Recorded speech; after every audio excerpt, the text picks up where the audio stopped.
열왕기하 3장 13절부터 27절의 말씀을 가지고 하나님의 도우심을 얻는 비결, 하나님의 도우심을 얻는 비결이 무엇인가, 이 말씀을 우리 함께 나누기 원합니다. 오늘 말씀은 지난주 말씀과 이어지는 내용입니다. 여호람 왕은 북쪽 이스라엘의 왕이었습니다. 그의 아버지는 아합, 어머니는 이세벨, 악한 부모 밑에서 태어난 악한 사람이었습니다. 그 여호람이 남쪽 유다 나라의 여호사밧 왕과 동맹을 하여서 모압을 공격하려고 했습니다. 이제 동맹군을 결성하여 에돔 광야길로 올라갔습니다. 근데 그는 가는 도중에 어느 곳에서도 마실 물을 찾을 수가 없었습니다. 광야에서 대병력이 마실 물을 발견하지 못한다는 것은 죽음 그 자체였습니다. 싸워보지도 못하고 이제 절대절명의 위기를 맞이하게 된 것입니다. 이때 그들에게 하나님의 사람 엘리사 선지자가 있다는 사실을 깨닫게 됩니다. 그래서 그를 찾아가서 그에게 하나님의 도우심을 구하게 되었습니다. 우리는 오늘 그 과정을 살펴보기를 바랍니다. 그러므로 오늘 말씀을 통해서 하나님의 도우심을 어떻게 얻을 수 있는지 우리가 그 비결을 살피심으로 우리의 신앙을 점검하는 은혜의 귀한 시간 되시기를 주님의 이름으로 축원합니다. 첫 번째, 하나님의 도우심은 믿음의 사람과 함께 있을 때 일어납니다. 믿음의 사람과 함께 있어야 하나님의 도우심을 구할 수 있습니다. 지난주 말씀드린 것처럼 북이스라엘의 왕 여호람은 가짜 회개를 하였다 그랬습니다. 그는 자기 반성을 하였을 뿐 진정한 회개를 한 것이 아니라고 말씀을 드렸습니다. 그는 자기에게 유익되는 것에 타협하면서 인간적인 힘만을 의지하려 하였습니다.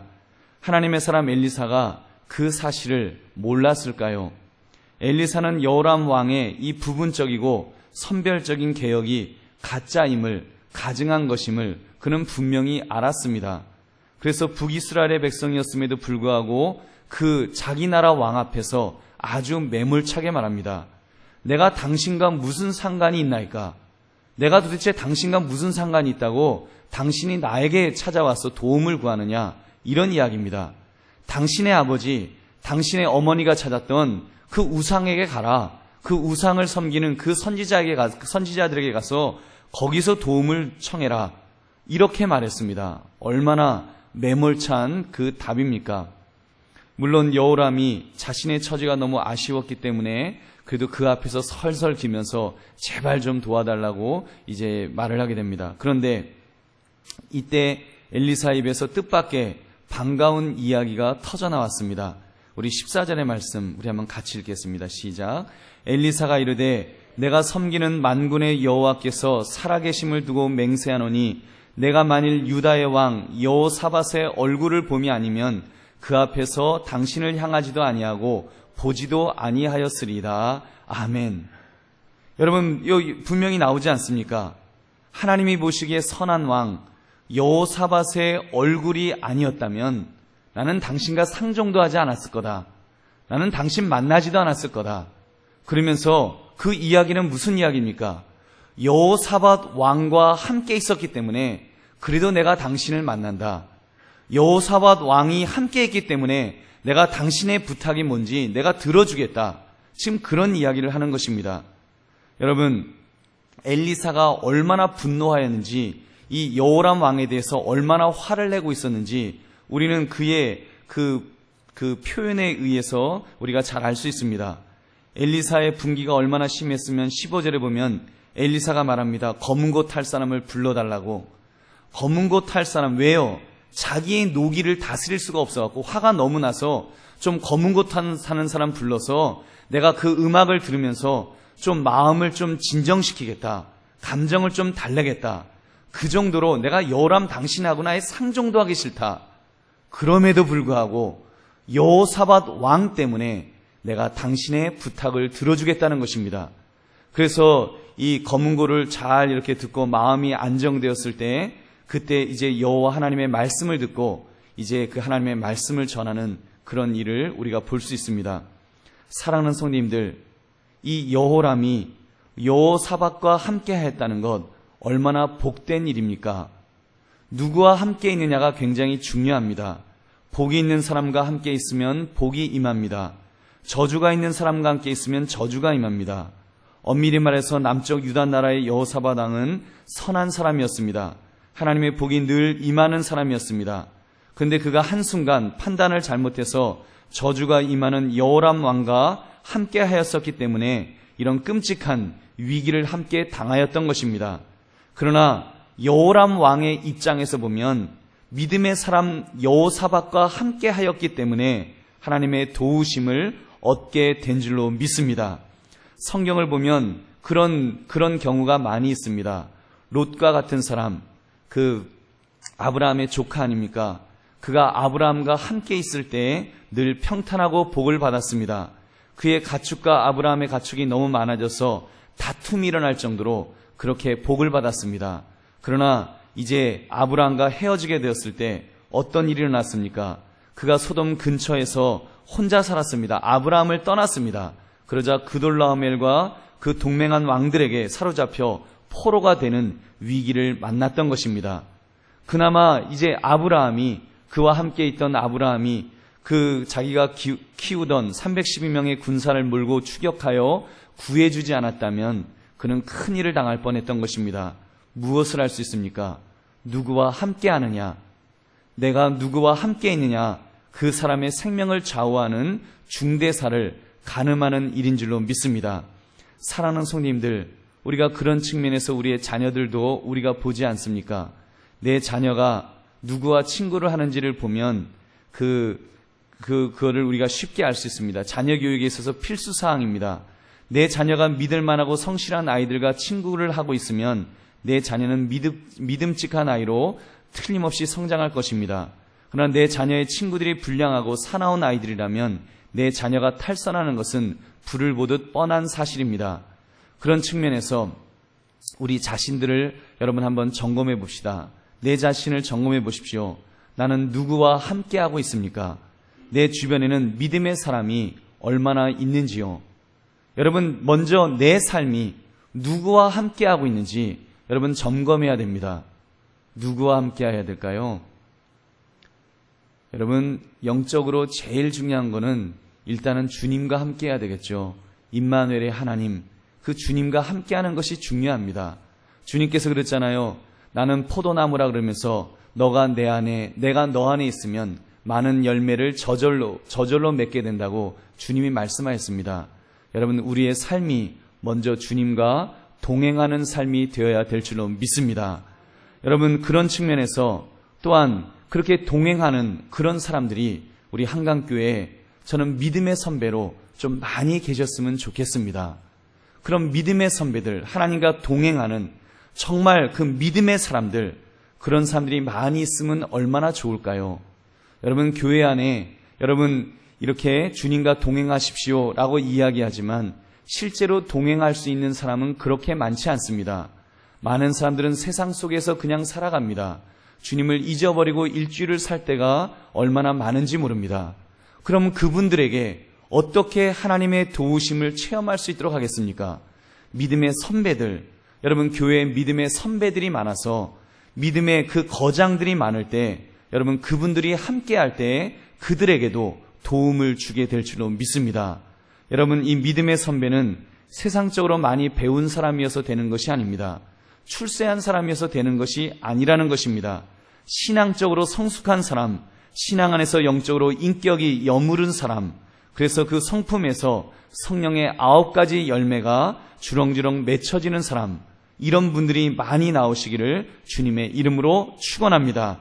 특히 그런 분들이 구역장 권찰님으로 활동한다면 얼마나 좋겠습니까? 그래서 우리 한강교회를 출석하는 성도들이 그런 구역장, 그런 또 그 권찰님을 멘토로 모심으로 그런 좋은 믿음의 선배와 함께함으로 좋은 영향력을 받게 된다면 그들이 하나님의 도우심을 더 많이 체험하게 될 줄로 믿습니다.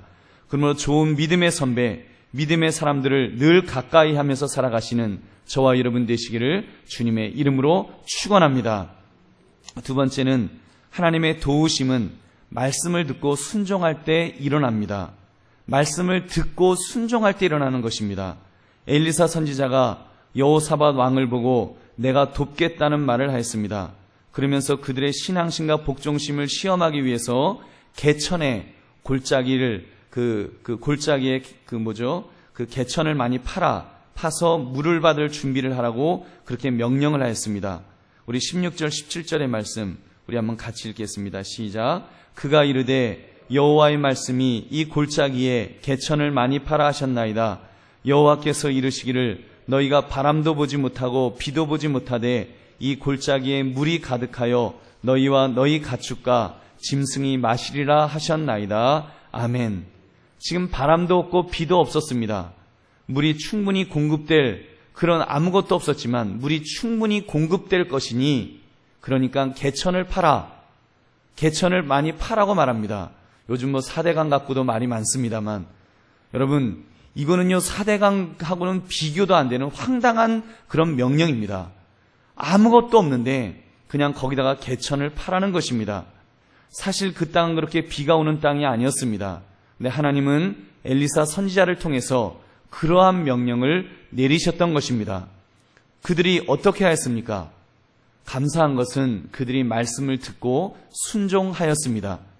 그들이 순종해서 개천을 팠습니다. 얼마나 놀라운 일입니까? 도저히 믿을 수 없는 상황이었지만 그들은 듣고 순종하였습니다. 그럴 때 놀라운 기적이 일어났습니다.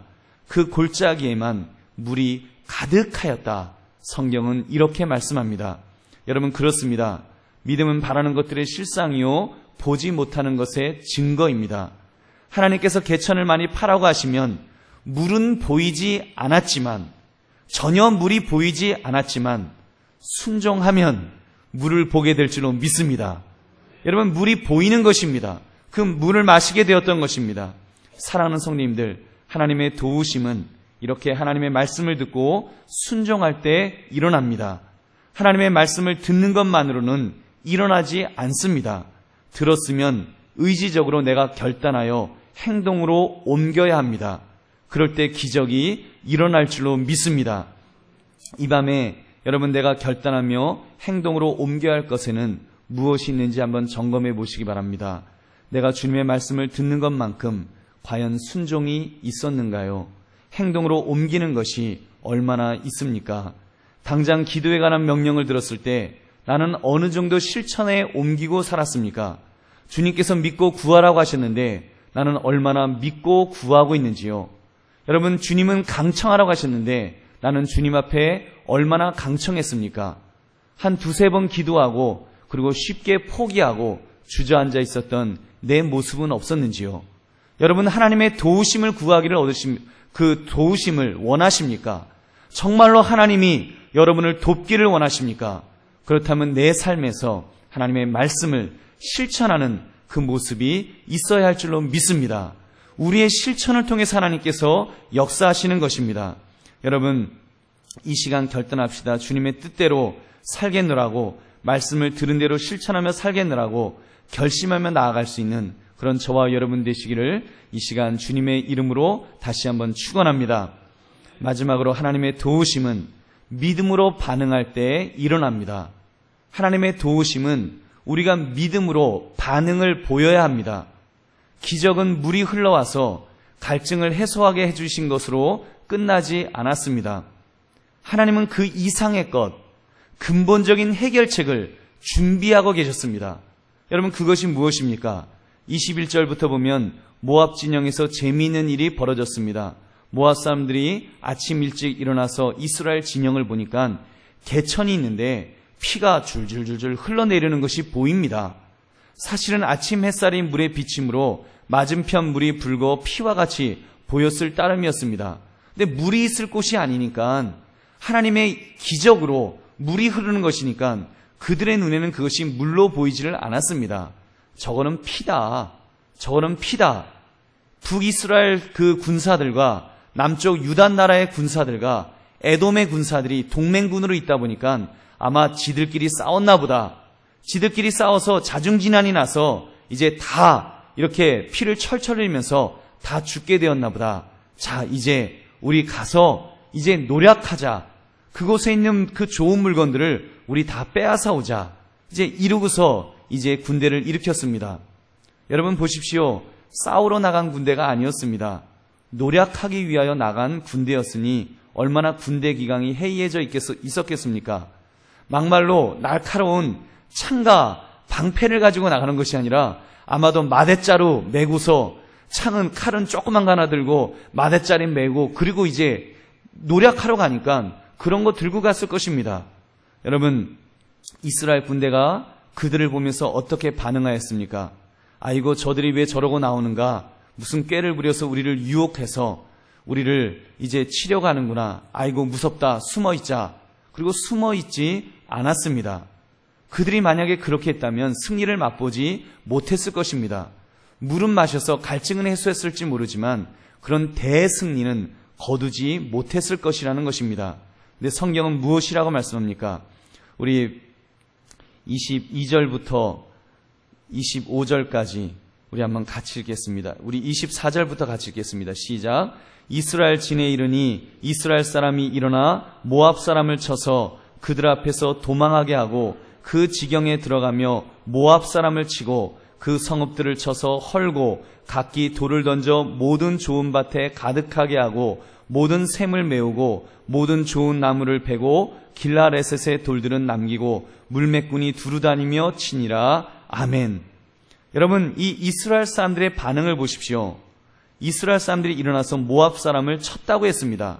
그들은 분연히 일어났습니다. 하나님께서 저 모압 사람들을 우리의 먹이로 주시는구나. 우리 지금 잡으러 가자. 그리고 그들은요, 분연히 일어나서 그들을 추격했습니다. 그 지경에 들어가면 모압 사람을 쳤다고 했습니다. 즉 모압 사람의 땅 깊숙이까지 들어가면서 그들을 치면서 성읍들을 헐고 좋은 밭에 돌을 던져서 망가뜨리고 샘을 메우고 좋은 나무를 베고 물매꾸는 다니면서 사람 보는 대로 쳐서 죽이고 이러면서 모압을 완전히 초토화시켰던 것입니다. 그래서 승리를 거두는데 작은 승리가 아니라 아주 대승리를 거두는데 모압을 초토화시키는 그런 승리를 거두었던 것입니다. 여러분, 그렇습니다. 하나님이 일하실 때 믿음으로 반응하는 것은 대단히 중요합니다. 그럴 때 하나님의 함께 하심을 제대로 경험하게 됩니다. 하나님이 무엇인가를 하실 때 믿음으로 함께 반응해야 됩니다. 맞장구를 쳐야 된다는 것입니다. 그때 맞장구를 치지 않고 팔짱만 끼고 있으면 얻을 것도 못 얻습니다. 여러분, 우리가 교회 성장학을 말할 때, 공부할 때 이런 이야기를 합니다. 교인들이 성장을 원하지 않는 교회는 가지 마라. 교인들이 성장을 원하지 않는 교회는 가지 말라는 말을 합니다. 이 말이 이해가 잘 안 되실 것입니다. 목사님, 무슨 말입니까? 아니, 어떤 성도가 교회가 성장하는 것을 원하지 않을까요? 이게 말이 되는 이야기입니까? 이렇게 반문하실지 모르겠습니다. 근데 여러분, 사실 그런 교회들이 있습니다. 말은 전도를 말하고 성장을 말하지만 그 속마음에는 변화가 싫다는 것입니다. 헌신도 싫다. 헌신하는 것 부담스럽다. 변화되는 것도 부담스럽다. 그저 이대로 더도 말고 덜도 말고 요대로 나나 편한 대로 있으면 좋겠다. 이런 이기적인 마음을 가지고 교회를 다니는 사람들도 있습니다.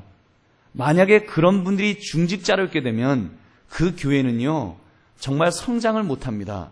그런 분들이 성장을 확 누르고서 하나님의 뜻을 방해하는 그런 역할을 하기도 하는 것입니다. 하나님의 마음이 어떠하실지, 하나님의 소원이 무엇인지 그런 것은 아랑곳도 없습니다. 그저 내 몸 힘들지 않고 편안하게 있다가 끝내겠다고 하는 생각, 이 안이함에 빠진 사람들이 있다는 것입니다. 사랑하는 성님들, 그런 면에서 우리는 분명한 결단을 해야 합니다.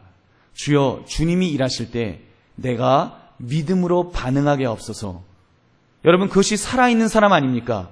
그것이 살아있는 믿음의 성도의 모습인 줄로 믿습니다. 주님이 일하실 때 나도 반응해야지요. 주님이 일하실 때 나도 같이 맞장구를 쳐야지요. 주님이 일하실 때 주님 일 잘하십니다. 주님 앞에 영광을 돌려야지요. 그래서 주님, 내가 할 일은 없습니까? 주님, 내가 쓰임받을 곳은 어디입니까? 주님 앞에 여쭈어 봐야지요. 그럴 때 주님께서 그 사람을 쓰실 줄로 믿습니다. 그 사람이 믿음의 사람인 줄로 믿습니다. 그 사람이 믿음이 살아있는 사람입니다. 주님이 일하시는데 반응하지 않는 사람은, 여러분 용서하시고 들으십시오. 야고보 사도는 행함이 없는 믿음은 죽은 믿음이라 그랬습니다. 그 사람의 믿음이 진짜 믿음인지 살아있는 믿음인지 점검해 보라고까지 말씀하실 정도로 그렇게 말씀하신 것입니다. 그러므로 우리는 깨어 있어야 할 줄로 믿습니다. 사랑하는 성님들, 특별히 우리 한강교회의 미래를 놓고 우리가 기도해야 합니다. 이제 앞으로 뉴타운 재개발이 될 때 하나님은 지금 이런저런 여건들을 계속하여 조성해 주고 계십니다. 처음 개발을 이야기했을 때보다 교회가 건축되기 위하여 필요 충분 조건들이 얼마나 개선되어지고 좋아지고 있는지 모릅니다. 아무런 변화가 없는 것 같지만 영적으로 지금 하나님께서 하나하나 물밑 작업을 하시고 있는 것을 이렇게 봅니다. 저는 확신합니다. 하나님께서 우리만 그릇이 준비되어 있으면 우리가 기대하는 것보다 더 좋은 것을 부어 주실 줄로 믿습니다. 그런 하나님의 활동하심에 나도 동참하여 믿음으로 기도하며 함께 꿈을 이루어 가시는 저와 여러분 되시기를 주님의 이름으로 축원합니다. 말씀을 맺습니다. 여러분, 저나 여러분들이나 그리고 우리 한강교회가 주님의 도우심이 절실하게 필요한 때를 우리가 살아가고 있습니다. 이때 우리 바르게 결단합시다. 세 가지. 첫째, 주님의 도우심은 믿음의 사람과 함께 할 때, 함께 있을 때 일어난다 그랬습니다. 내 주변에 믿음의 사람을 많이 둡시다. 특별히 여러분, 믿음의 선배들은 주님과 동행하는 삶을 살기 위해서 주님의 임재를 늘 체험하기 위해서 애써야 할 줄로 믿습니다. 둘째, 주님의 도우심은 말씀을 듣고 순종할 때 일어난다 그랬습니다. 말씀을 듣는 것으로 충분하지 않습니다. 말씀을 듣는 것은 어떤 면에서는 여러분, 그것은 첫 번째 스텝일 뿐입니다. 우리가 그 말씀을 들었으면 그 말씀을 실천할 때 그때 폭발력이 일어날 줄로 믿습니다. 하나님의 도우심을 체험하려면 내가 주님의 말씀에 순종하고 그것을 행동으로 옮겨야 합니다. 또 한 가지, 세 번째, 주님의 도우심은 믿음으로 반응할 때 일어난다 그랬습니다. 주님이 일하실 때 나도 반응해야 됩니다. 주님이 일하시는데 나는 팔짱 끼고 있으면 여러분 그 귀한 은혜들을 내가 다 놓치는 것입니다. 그것은 살아있는 믿음의 사람의 모습은 아닙니다.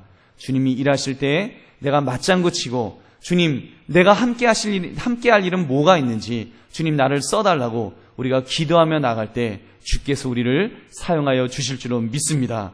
그렇게 주님께서 늘 우리를 도우시는 그런 은혜를 체험하시는 저와 여러분 되시기를 주님의 이름으로 축원합니다.